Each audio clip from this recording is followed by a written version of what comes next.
It's Rob! Tony! And I'm Jeff. We're in gaming. And that's you. Hello gamers and welcome back to the Inn. I'm Rob, of course, or Warshack if you want to call me by my Hearthstone name, and today we'll be heading from rank 8 to 7. We will be playing Aggro Shaman, the only deck you can find on ladder at the moment besides Secret Paladin, with both being just as cancerous as the other. Unfortunately, I do know that we are missing a Road to Legend video. We're missing from 9 to 8, and that is because when we were recording, my computer decided it would like to use its integrated graphics card, which is only the best when recording on high levels of FPS, along with as graphically intense as Hearthstone, as we know it. Just kidding, it's not that graphically intense. But anyway, recording with an integrated graphics card, the entire thing was just completely lag fest, and it's an unusable footage. So with that, I'm sorry, and that's why we're missing one episode of the Road to Legend. So from here, Tunnel Trog is obviously the beginning play because we've got the Totem Golem in our hand. Along with that, the Leper Gnome against Paladin still isn't that bad because he can't use his Hero Power to kill it down, but obviously the Tunnel Trog in this situation is just a far better card on turn 1 than the Leper.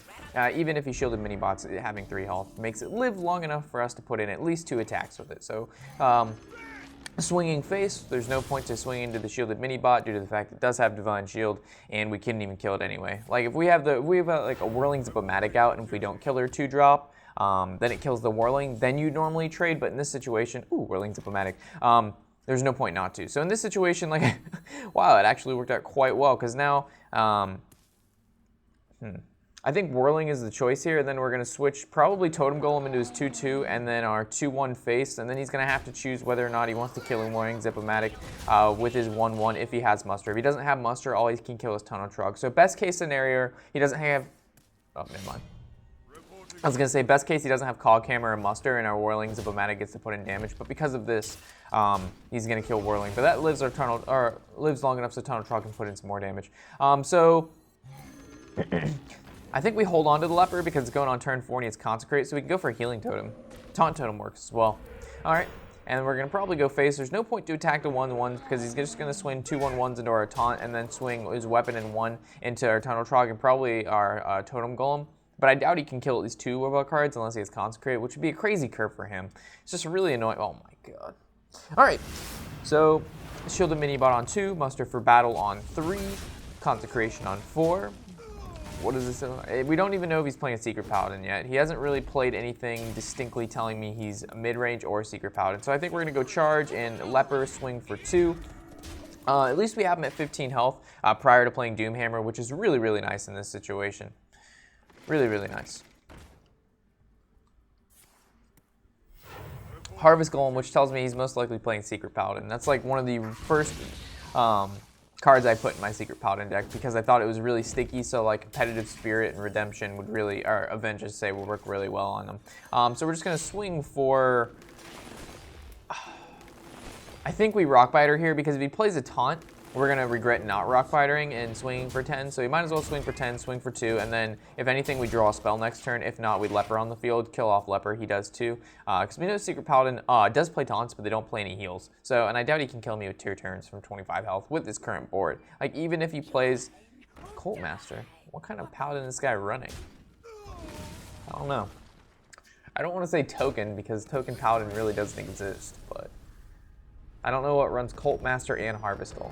It's a weird kind of deck. Yeah, he had a great start though. I mean, Shielded Mini-Bot, Muster for Battle, Consecrate. Those are like back to back to back. It's such a hard curve to like get past, especially in a deck that revolves around most creatures having less than 2 health, including the Whirling Zip-O-Matic. Our Tunnel Trog, which has 3, but he was able to do, of course, damage to it, so it had less than 2, and then Leper Gnomes and things like that. I guess these Feral Spirits and the Totem Golem live long enough, but still, Consecration, really powerful card, nonetheless. So Mage it is, so I'm expecting a Tempo Mage off the bat. It's just like what you normally expect when you play a Mage. So I think Totem Golem's an easy keep here. I think we get rid of Earth Shock and Knowledge. We're going to keep the Leper even though it's not that powerful against a Mage just because we don't want to just depend on us having Tunnel Trog. Okay, so in this situation we'll probably coin out... Normally I'd coin out a Whirling, but because we're playing against a Mage and he might have Frostbolt, we're going to assume that he does have Frostbolt, and we're going to go with the Totem Golem, so he can follow up at that point with the Leper Gnome. Then he's going to use that turn to develop like probably his Ping 1 onto the Leper Gnome. We're going to play Whirling and most likely Lightning Bolt if he has a Mana Worm or a Sorceress. So this is actually a pretty good starting hand against Tempo Mage. Even if it's Mage, we relatively want the same kind of hand. A nice early game start, maybe one spell like a Lightning Bolt to get rid of, like I said, whether it be Mech Warper and or Frostworm or Sorcerer's Apprentice. Those are just cards that you really just don't want to sit on the field, and that's why Lightning Bolt comes in really handy here. I would say what is it called? Lava Shock is good too, but it only does 2 damage and it costs 2 mana. Lightning Bolt is far better. We drew 2 of them, which is really cool. So I think we coin into the Totem Golem, like I was saying. I think playing around Frostbolt is our best situation here, just because it's a mage. You always have to assume they have Frostbolt. They always seem to have Frostbolt, so they always do have Frostbolt. Play around Frostbolt.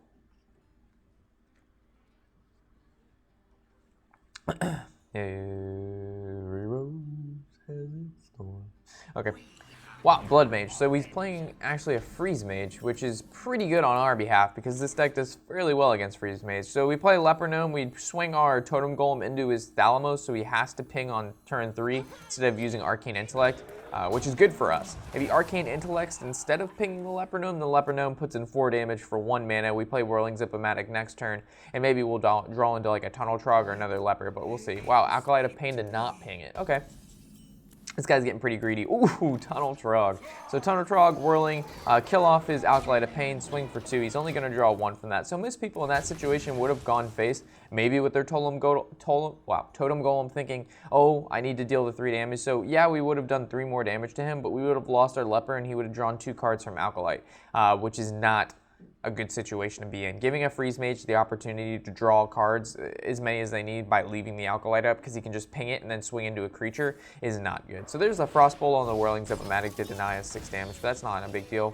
He's pinging the 2/1, so he really didn't develop the board at all, which is not surprising because he's playing Freeze Mage. The Powder Treader off the top is awesome, and then swing for 4.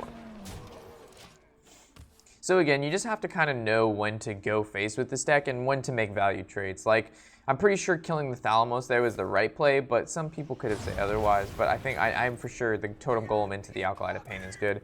The Doomsayer here is not surprising. The Frost Nova is, again, pretty lucky on his behalf. We have no real way to kill this Doomguard Doomsayer unless we double Lightning Bolt or Rockbiter, which is a complete waste of a huge amount of burst. So we're just going to go face for 4 here. Unfortunately, our Tunnel Trog isn't going to be able to put in any damage, but the Shredder will pop out a creature, and if it does have more than 2 attack, which it doesn't, I was going to say we have lethal next turn because the Rockbiter on our weapons 10, double Lightning Bolt 6, and then a 2 attack creature is 2 for 18. But we don't because it was a 1 attack on a creeper. GG. So, depending on what we draw, we still could have lethal. That's not lethal. All right. So, I think we Rockbiter now, put in the 10 damage, puts him at 8. We swing for 1, and then we Spirits for the rest of our mana. It makes him so he's going to have to ping his Acolyte if he wants to draw. That's going to put him at 5 mana. So he either has to have his Ice Barrier, which still isn't enough, and or an Ice Block. So an Ice Block, he lives 1 more turn. An Ice Barrier, we're still able to most likely burst through it. Maybe he has an Antique Heal Bot. Puts him at 15. That'd be 4, 6. That's still not enough unless he kills a creature. So Ice Blocks is pretty much only way around from losing. Unless he has a freeze, of course. So he's digging for cards. He only has 4 mana left, so he can't heal. And he can only play a secret. So it's either digging again. So it's either Ice Block or he loses. And this is why this deck does really well against Freeze Mage. If you draw a decent opening hand, you can get Doom Hammer right off the bat like we did on turn 5. We were able to play it. The Freeze Mage just can't keep up with the damage. Like, if they could deny you from having creatures on the board, which he couldn't, until like, I'd say like 5 or 6 and not take below like 15 points of damage, it's decent. And it looks like he might have got the Ice Block here, and we attacked with our 1-drop, which is not very good. I made a mistake there because we would attack with our 2-drop first, then we would actually put him at 1, but now we actually have to put him at 2. We don't want to waste any charges of, actually no, we have to waste charges of the 1. The Ice Block was pretty lucky on his behalf. That's again the only card. So the fact, there's no way for him to win in this situation because every turn he has to play Ice Block. He only has 1 left in the deck. So if he has it, he can live 1 more turn. It doesn't matter if he heals so we can burst him down. We have another Doom Hammer in our hand. And along with that, even if he had the opportunity to Alexstrasza and the spells to kill us, he doesn't have the ability to also play secrets and or heal in the same turn because we just go face. Which is why this deck, again, I mentioned, is pretty well against slower decks like Freeze Mage. So they just can't keep up with the amount of creatures we play, along with Doomhammer. So if it's like, they can deal with creatures or they can deal with Doomhammer. They can't deal with weapons and creatures and the ability to deal, 10 damage with just a weapon using 1 mana like Rockbiter. So it's insane damage. So going into our last game here, if we win this, we're at rank 7, and we'll probably try to go to 5 today. It's the last day, so we might as well push it out as much as we can. And I'll probably post 2 of these videos in one day if I can get this done, and start going back to playing some free-to-play, which is great, and also bringing out those tips and deck guides and all that stuff. I just wanted to knock out the Road to Legend videos as quick as possible. So, should I be greedy and keep this hand, or do we get rid of the Shredder? Or to the Hammer? I think we greedy and we keep it. I think we can be greedy. Because we're playing against a Warlock. If it's a Zoo, we still start off with a 1-2 coin into 4. If it's not Zoo, then we save the coin on 5, and we just skip playing Shredder. 2 2s. I think we coin out the Whirling here. Because if we're playing against a Mage, we wouldn't do this. We'd probably just play the Murgleton and then go on from there. But because he's playing Warlock, and if he's playing Zoo, he doesn't run Dark Bomb. And if he is playing Zoo, then he probably has like a Flame Whip or something. And he passive, which tells me he has nothing, which means he's probably playing Reno Lock. So Totem Golem for the win. Swing for 6. It looks pretty good. If he's playing Handlock, we pretty much win if he doesn't have Hellfire and or like 2 Molten Giant Taunts. Because even then we can still play spells. So ideally we're looking for a Hunter passive, Shapeshift or Fire Blast. I'm pretty sure Shapeshift is better here. Just because we have Doomhammer. 2 Doomhammers in hand. And if we attack with the Whirling Zip-O-Matic, he plays Molten Giants. If he doesn't have Molten Giants, then we're pushing lethal next turn. So I think it's actually better to attack now because we're pushing lethal next turn. If we didn't attack now, we could have only done 8, 10, 14. Actually, we would have been able to. Nope, never mind. Rip field. So there's Molten Giant. Can't taunt it, not enough mana. So it's between the Shredder and or Charge for 2 and Tunnel Trog.